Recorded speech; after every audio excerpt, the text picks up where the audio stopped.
మాజీ మంత్రి పేర్ని నాని కుటుంబం అజ్ఞాతంలోకి వెళ్ళింది. కృష్ణా జిల్లా మచిలీపట్నంలో రేషన్ బియ్యం గల్లంతుపై మాజీ మంత్రి పేర్ని నాని కుటుంబ సభ్యుల మీద కేసులు నమోదయ్యాయి. ప్రస్తుతం పరారీలో ఉన్న నాని కుటుంబ సభ్యుల ఆచూకీ కోసం గాలింపు చర్యలు చేపట్టామని కృష్ణా జిల్లా ఎస్పీ గంగాధర్ తెలిపారు.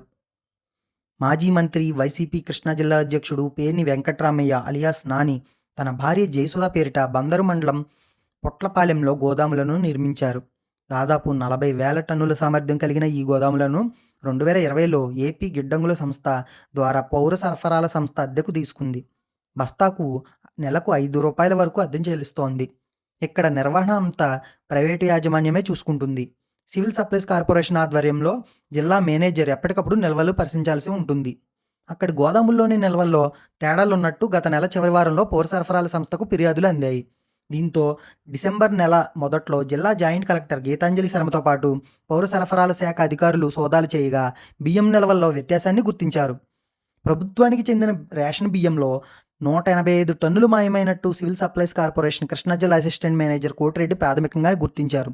ఆ మేరకు రేషన్ బియ్యం నిల్వల్లో అక్రమాలకు పాల్పడ్డారంటూ బందర్ పోలీస్ స్టేషన్లో జయసుధపై పాటు గోడౌన్ మేనేజర్ మానస తేజపై కోటిరెడ్డి ఫిర్యాదు చేశారు. దీంతో ఈ నెల 10న పోలీసులు కేసు నమోదు చేశారు.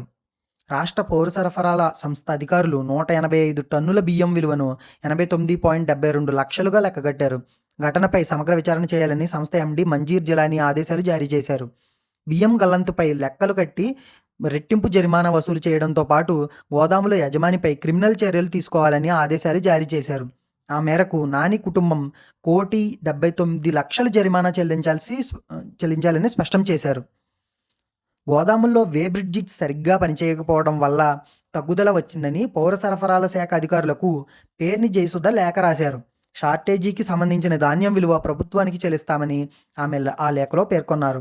ఆ మేరకు ₹1,76,00,000 డీడీల రూపంలో పేర్ని కుటుంబ సభ్యులు చెల్లించినట్లు పౌర సరఫరాల సంస్థ జిల్లా మేనేజర్ పద్మాదేవి తెలిపారు.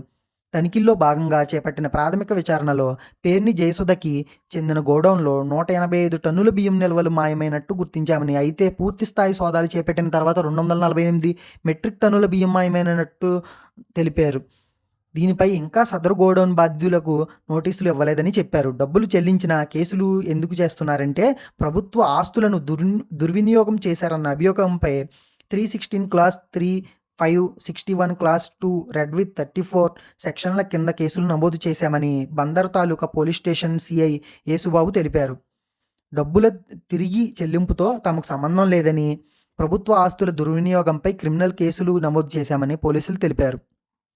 గోదాంలో రేషన్ బియ్యం మాయమైన ఘటనకు సంబంధించి గోదాం యజమాని పేర్ని జయసుధ, మేనేజర్ మానస్ తేజపై క్రిమినల్ కేసులు పెట్టి పేర్ని కుటుంబం కనిపించడం లేదని పోలీసులు చెబుతున్నారు. బియ్యం మాయమైన కేసులో ప్రధాన నిందితురాలు జయసుధ విదేశాలకు వెళ్లకపోకుండా లుకౌట్ నోటీసులు జారీ చేశామని, 3 ప్రత్యేక బృందాలకు గాలింపు చర్యలు చేపట్టామని కృష్ణా జిల్లా ఎస్పీ చెప్పారు. కాగా ఈ కేసుకు సంబంధించి పేర్ని జయసుధ కోర్టులో దాఖలు చేసిన ముందస్తు బెయిల్ పిటిషన్ ఈ నెల డిసెంబర్ 24కి వాయిదా పడింది. ఈ నేపథ్యంలో పేర్ని నాని, ఆయన కుమారుడు పేర్ని కిట్టులు పోలీస్ స్టేషన్కు వచ్చి వివరణ ఇవ్వాలని చెప్పేందుకు పోలీసులు వారి ఇంటికి వెళ్లారు. అయితే ఇంట్లో ఎవరూ లేకపోవడంతో స్టేషన్కు రావాల్సిందిగా ఇంటికి నోటీసులు అంటించారు పోలీసులు.